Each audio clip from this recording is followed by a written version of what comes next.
Salam sejahtera, terima kasih karena bersama dengan saya di Nazalin Unity Channel. Akhirnya Rafizi tampil mendedahkan apa sebenarnya yang berlaku sebelum serangan terhadap anak beliau berlaku. Rupa-rupanya ini yang berlaku. Ada yang kata Rafizi diserang orang oleh VIP inilah, VIP itulah, kumpulan inilah, kumpulan itulah, macam-macam teori keluar. Tapi rupa-rupanya yang menyerang anak Rafizi itu bukanlah seperti yang tular di media sosial. Rafizi sendiri tampil memberitahu siapa sebenarnya yang menyerang, mungkin menyerang, ataupun siapa sebenarnya yang menyebabkan serangan itu dan apa puncanya. Saudara-saudara sekalian, akhirnya Rafizi sekali lagi buka cerita. Beliau mendedahkan bahwa anaknya diserang lepas dapatkan maklumat berkaitan Farhas. Wah, ini luar biasa. Kata dalam satu lagi laporan di media sosial menyatakan bahwa maklumat tidak ada kena mengena dengan Ismail atau Khairi. Itu jelas Rafizi. Jadi kalau ada tular di mana-mana media sosial, kononnya serangan itu ada kaitan dengan maklumat Ismail Sabri atau Khairi, semuanya itu tipu belaka. Tiada kena mengena, kata Rafizi.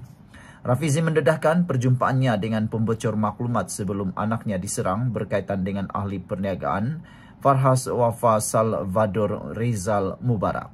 Maklumat yang diberikan adalah bersabit Farhas Wafa Salvador, bekas setiausaha politik kepada Datuk Seri Anwar Ibrahim dan mengenai urus niaga syarikat-syarikatnya, dedah bekas Menteri Ekonomi itu.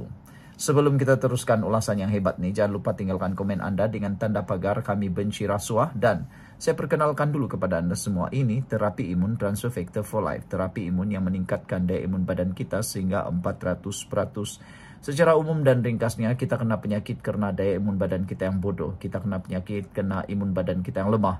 Apabila imun badan kita lemah, kita tidak dapat sembuh daripada penyakit. Apabila imun badan kita bodoh, kita juga tidak sembuh daripada semua jenis penyakit. Bahkan imun badan kita boleh menyerang, menyebabkan badan kita rosak serosak-rosaknya. Tapi dengan adanya terapi imun yang mendidik dan mengajar imun badan kita menjadi kuat bijaksana ini, maka imun badan kita tahu mana satu lawan, mana satu kawan dalam tubuh badan kita. Lalu itulah yang akan menyembuhkan kita daripada semua jenis penyakit. Dapatkan produk ini melalui nombor telepon saya yang tertera. Dan ingat, produk ini lulus KKM, diperakui oleh dokter-dokter di seluruh dunia, halal dan luar biasa. Ini ialah penemuan paling bersejarah dalam dunia kedokteran pada abad ini. Dapatkannya segera tanpa berlengah lagi. Mungkin ini ialah jalan penyelesaian, pintu penyelesaian kepada masalah kesehatan Anda yang Tuhan tunjuk kepada Anda sekarang. Saudara-saudara sekalian, apa yang berlaku ialah maklumat yang diberikan adalah berkaitan Farhas Wafa Salvador, bekas setiausaha politik kepada Datuk Seri Anwar Ibrahim, dan mengenai urus niaga syarikat-syarikatnya dedah bekas Menteri Ekonomi itu Rafizi Ramli.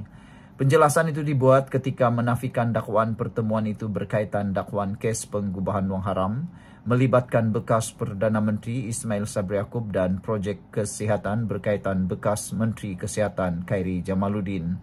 Farhas minggu lepas menafikan kabar angin yang mengaitkan dirinya dengan serangan terhadap anak Rafizi yang berusia 13 tahun di sebuah pusat beli belah di Putrajaya. Gila, kata Farhas ringkas ketika dihubungi. Malaysia kini hari ini sekali lagi menghubungi Farhas sebagai mendapatkan komennya berkait pendedahan terbaru Rafizi dan masih menunggu maklum balasnya.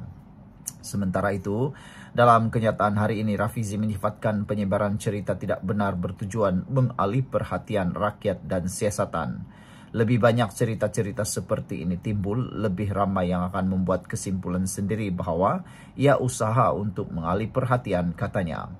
Rafizi juga berkata telah berhubung dengan Ismail Sabri Yaakob dan menyokong sepenuhnya keputusannya untuk membuat laporan polis mengenai berita-berita tidak benar. Terdahulu Rafizi mendedahkan anaknya ditarik dan dicucuk dengan jarum suntikan di kawasan mengambil dan menurunkan penumpang.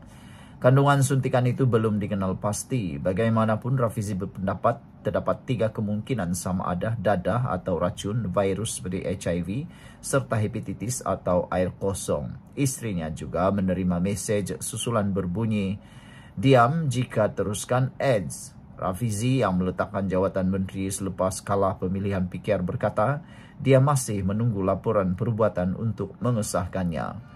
Menegaskan tidak akan tunduk, dia percaya bahawa serangan itu merupakan amaran kepadanya supaya tidak lantang bersuara dalam isu tertentu. Sekian dulu untuk kali ini. Jangan lupa tinggalkan komen Anda. Bye-bye. Salam sejahtera. Terima kasih karena bersama dengan saya di Nazilin Unity Channel. Ini tentang Jana Wibawa. Kes yang dibawa daripada Perikatan Nasional Memerintah. Hari ini kita dikejutkan apabila seorang pemimpin bersatu dibebaskan pertuduhan rasuah selepas bayar kompaun 4,1 juta. Wow. Boleh tahan juga kaya kan pemimpin bersatu nih. Dia bayar 4,1 juta. Saya jadi tertanya-tanya lah kan dari mana duit dia dapat nih. Dan semalam pula Muhyiddin telah pun melancarkan satu program infak untuk Parti Bersatu.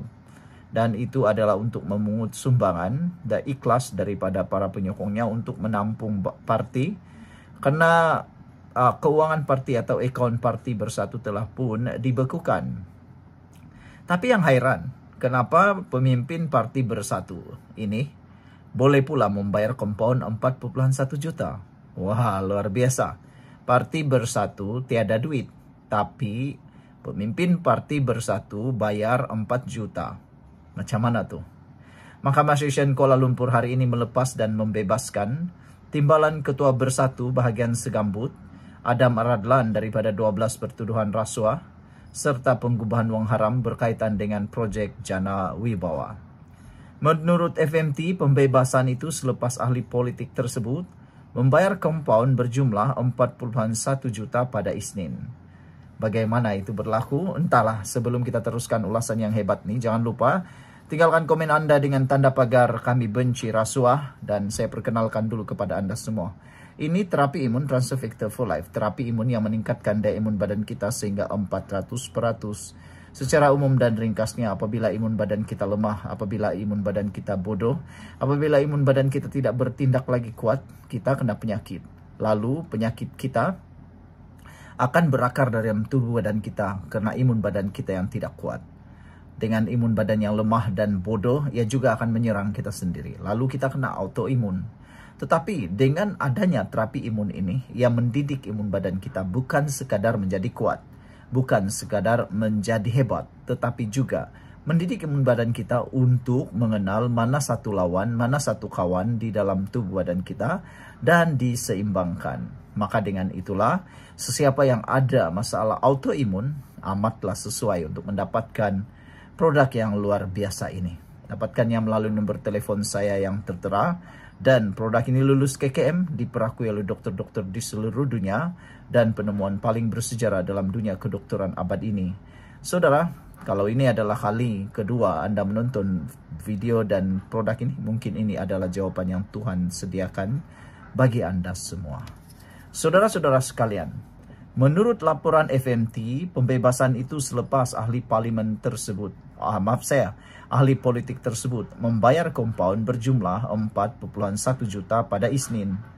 Portal itu memetik timbalan pendakwa raya Farah Yasmin Saleh yang memaklumkan kepada Hakim Suzana Hussein bahawa pihak pendakwaan menerima surat representasi Adam yang menawarkan untuk membayar kompaun di bawah Seksyen 92 dalam kurungan 1 Akta Pencegahan Pengubahan Wang Haram, pencegahan pembiayaan keganasan dan hasil daripada aktiviti haram. Tertuduh dalam kes ini sudah membuat pembayaran kompaun sebanyak 4,1 juta pada Isnin lalu, katanya lagi.